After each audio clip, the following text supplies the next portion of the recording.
Everything was upside down. Lights blurred like smeared paint. Screams sounded like echoes underwater. The last thing I remember was the sound of glass, sharp, high, endless, shattering all around me. Then, darkness. Silence. Weightless sleep. When I woke up, the air smelled like antiseptic and metal. A slow beep echoed in my ears, steady, rhythmic, like a countdown. My throat burned. My arms felt like sandbags. My head, like it didn't belong to me. I blinked. White ceiling. Wires. A nurse turning toward me with a too bright smile. "You're awake," she said gently, brushing her hand along mine. "Zoe, you're finally awake." "Zoe." I tried to speak, but only a dry croak came out. The nurse leaned in. "Don't worry. You've been out for a while. The accident, it was bad. But you're safe now." Accident. Bits of memory floated behind my eyes, headlights, my sister's voice yelling, tires skidding on wet road, then, nothing. She called me Zoe again. But I'm not Zoe. I'm Zola. 3 days passed before I could sit up properly. I kept trying to correct them, the nurses, the doctors, even the woman who visited claiming to be my mother, but every time I spoke, they smiled like I was confused. Like I was injured in more ways than one. "No, honey," she said softly, brushing my hair. "You're Zoe. Zola's gone. Gone." They said my twin sister, Zola Masiko, died in the crash. But that was wrong. I am Zola. They took me home after a week. Back to our house, the same house I'd grown up in. But everything felt off. My room was suddenly full of trophies I hadn't won, clothes I never wore, photos where my smile didn't look like mine. And then I saw her. Standing at the edge of the driveway, talking to a teacher who lived nearby. She turned toward me, wearing my favorite yellow hoodie, the one I knew had been torn in the crash. She smiled that perfect smile, the one she always used when she was pretending. "Zoe. Alive. Healthy. Whole. And calling herself Zola." "That's not possible," I whispered, heart pounding. But the way she looked at me, calm, cold, victorious, said everything I needed to know. My twin sister took my name. My life. And no one knows I'm still alive. They say the scariest monsters are the ones that look like you. I watched her, Zoe, laughing with Mrs. Dlamini like everything was normal. Like she hadn't just buried me under my own name. She wore my walk, my posture, even tilted her head the way I did when I was thinking. It was more than mimicry. It was possession. I clenched my fists. My knees almost gave out as I stepped onto the gravel path leading toward her. My heart thudded in my ears. "Zola," Mrs. Dlamini greeted me, nodding politely. I opened my mouth to respond, to scream that I was Zola, not her, but Zoe cut in before I could speak. "Hey, Zoe," she said sweetly, stepping closer. "You okay? You should be resting." Her eyes bore into mine, warning me. Daring me. I felt cold all over. No one else noticed. Not our teacher. Not our mother behind the curtains. Not even the neighbor's nosy daughter who always saw everything. They didn't see the switch. Because Zoe was perfect at pretending to be me. And I was the confused, broken girl who'd been in a coma. That night, I stood in front of the mirror in my bedroom. The one filled with her version of me. Photos were pinned everywhere, birthday parties I didn't remember, school awards I never won. There was a framed picture of me and Kwame, my ex. Except the way we stood, the closeness of our hands, that wasn't a memory I had. She did this. She replaced me. I opened the drawers. My notebooks. gone. My sketchbook, the one with all my drawings, now filled with handwriting that wasn't mine. Perfect cursive. Zoe's. She'd erased me. The next day at school, everything got worse. People waved. Some hugged me. A few girls whispered behind their hands like I was some returned ghost. When Kwame saw me, he froze for half a second, then smiled the way he used to when we were together. "Hey, Zola," he said softly. I tried to hold his gaze. "Kwame, don't you?" But Zoe swooped in from behind. "There you are, babe," she said, looping her arm into his and pressing a kiss to his cheek. "I was looking for you." He looked confused. Just for a moment. Then smiled again, but this time, for her. The betrayal burned. Later, in the girls' bathroom, I stared at my reflection. "I'm not Zoe," I whispered to the mirror. "I'm Zola. I'm Zola. I'm Zola." But the face staring back could have been either one of us. That's the curse of being twins. And somewhere behind that glass, I swore I saw her smirk. I started keeping notes. Little details, tiny cracks in her disguise. I wrote them in a notebook I'd hidden beneath the floorboard of our bedroom closet, the one place Zoe never touched because she hated spiders. Tuesday. She used her left hand to write. I'm right-handed. Wednesday. She forgot Mrs. Aid's cat's name. Thursday. She laughed too loud. Too Zoe.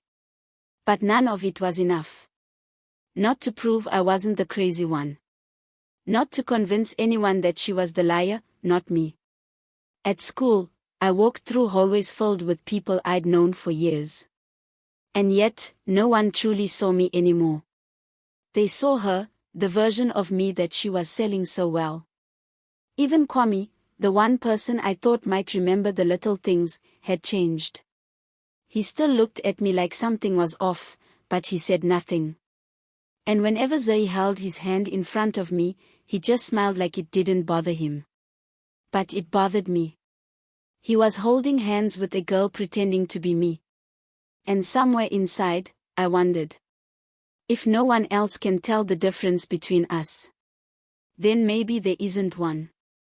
The real fear didn't come from Zoe taking over my life. It came from this growing voice inside my own head asking, what if I'm wrong? What if I really am Zoe? That night, I searched the house.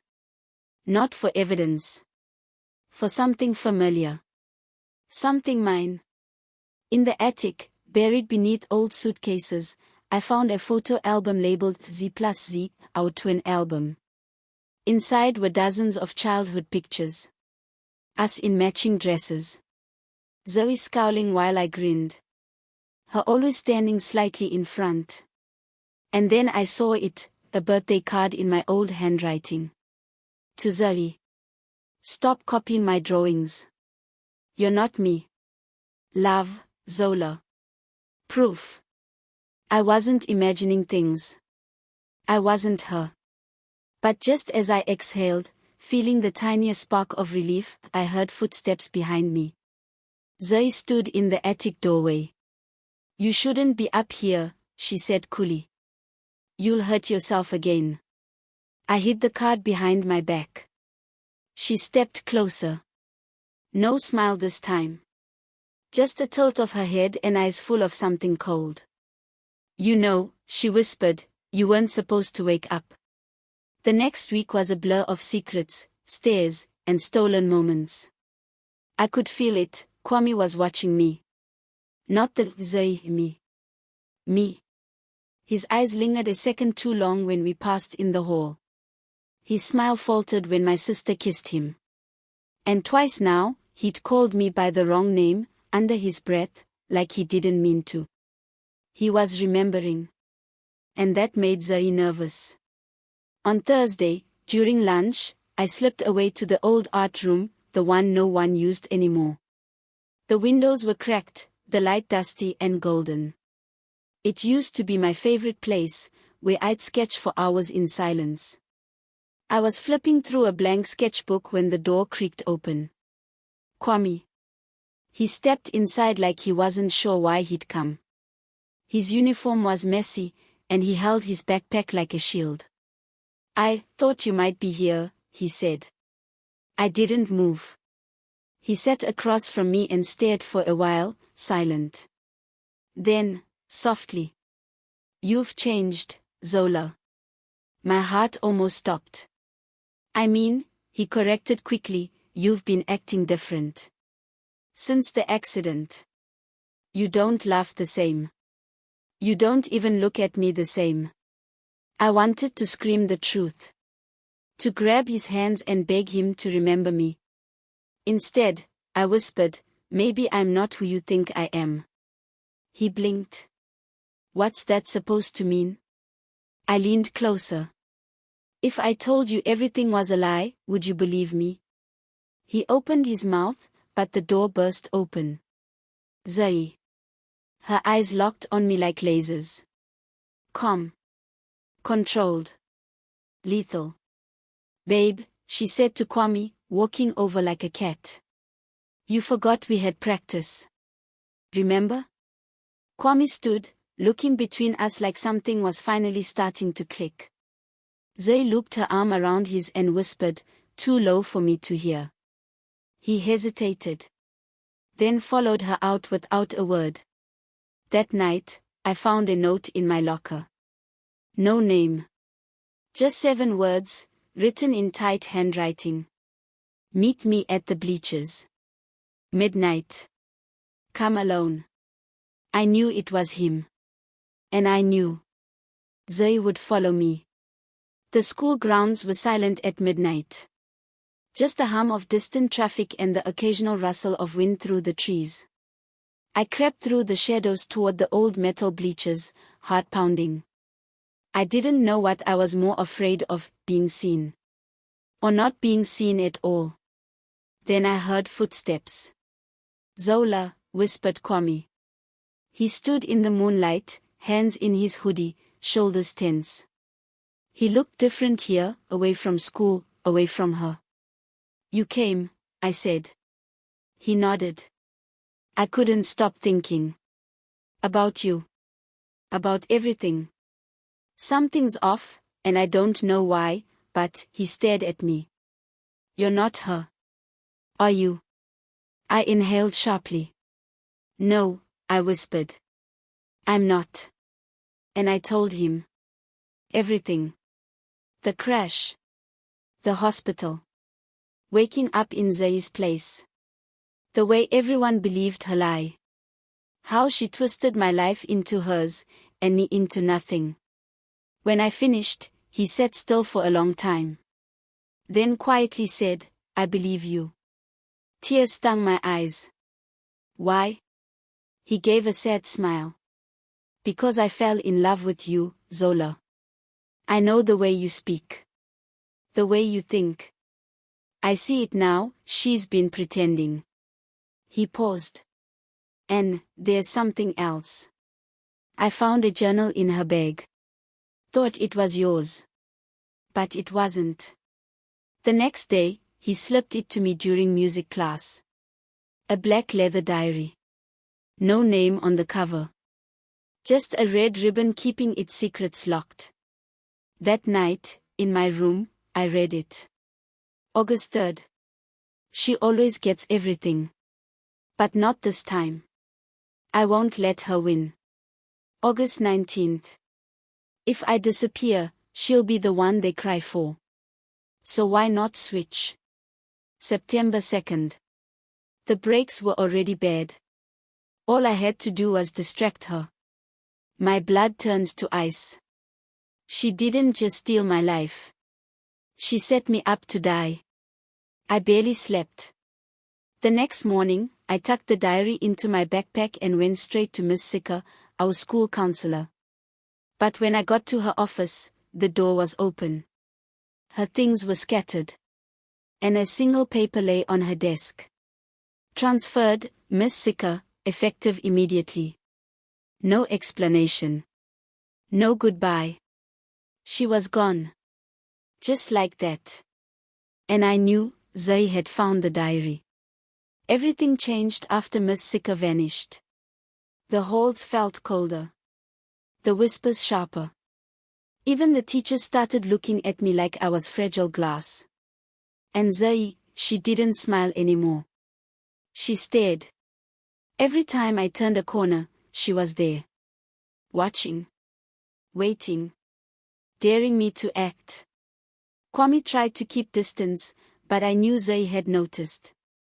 She had a way of turning charm into a weapon, and now she was sharpening it. That Friday, our school held the annual assembly, awards, student speeches, a slideshow of the year's highlights.